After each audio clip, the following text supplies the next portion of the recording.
What if the reason you keep canceling plans isn't laziness, social anxiety, or burnout, but something far more uncomfortable to admit?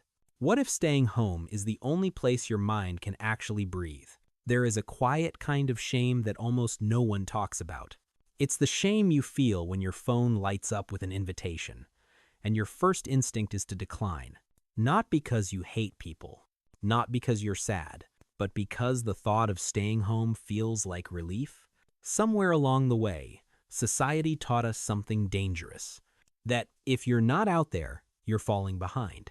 If you're not busy, you're wasting your life. If you'd rather be alone than surrounded by noise, something must be wrong with you. And so people learn to apologize for their peace. They say, "I'm just tired." They say, "Maybe next time." They invent excuses because telling the truth feels unacceptable. But what if the truth is this? What if you're not avoiding life? What if you're protecting it? Welcome to the channel. If this is your first time here, I'm glad you found your way. This space is for people who think deeply, feel quietly, and live differently. Now, listen closely, because this part matters. We live in a culture that worships visibility. Being seen, being loud, being everywhere at once. Social calendars packed back to back. Photos posted as proof that you exist. And without realizing it, we've created a false equation. More movement equals more meaning. More social energy equals more value.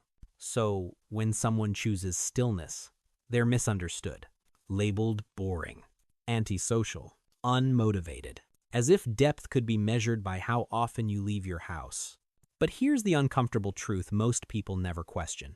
Not all lives are meant to be lived at the same volume. Some people thrive in crowds. Others think clearly only when the noise disappears. And the problem isn't that one is better than the other. The problem is that only one version is celebrated.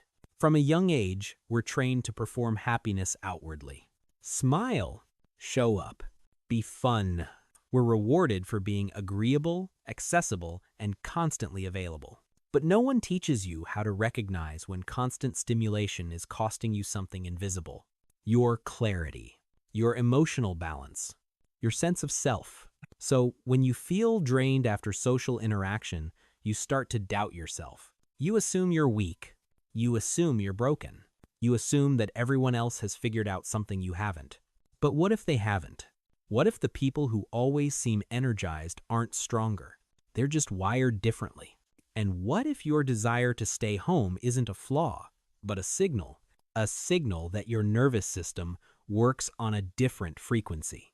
A signal that depth matters more to you than stimulation. A signal that your inner world is not empty, but full. That's the part no one tells you.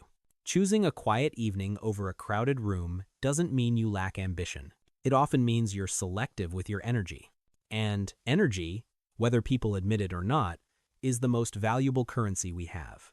Yet society keeps spending it recklessly. We celebrate burnout disguised as productivity. We admire exhaustion as proof of dedication, and we quietly pressure everyone to keep up, even when their system is screaming for rest. So when someone steps back, chooses solitude, chooses home, they're seen as stepping out of life. But in many cases, they're stepping back into themselves. And that makes people uncomfortable. Because a person who doesn't need constant validation, constant stimulation, constant noise is harder to control, harder to impress, harder to define by external standards. Before we go any further, if this perspective already feels uncomfortably accurate, take a second to subscribe to the channel. It's the easiest way to support this work, and make sure we keep exploring the psychology most people never stop to question. Now, here's the question that changes everything. What if staying home isn't a lack of desire, but a refusal to live on autopilot? What if some people aren't running away from the world? They're simply choosing not to drown in it?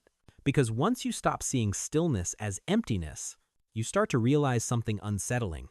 The world isn't built for everyone, and the ones who feel out of place are often the ones who see the deepest.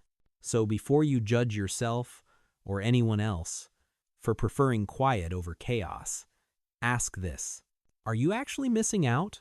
Or are you finally listening to what your mind and body have been asking for all along? We'll go deeper into that in a moment. But first, I want you to reflect on this. Question for you. Be honest.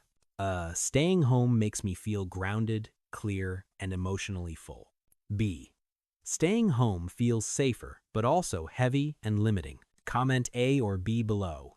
No explanations needed. Just the letter? Sometimes, the smallest answers reveal the biggest truths.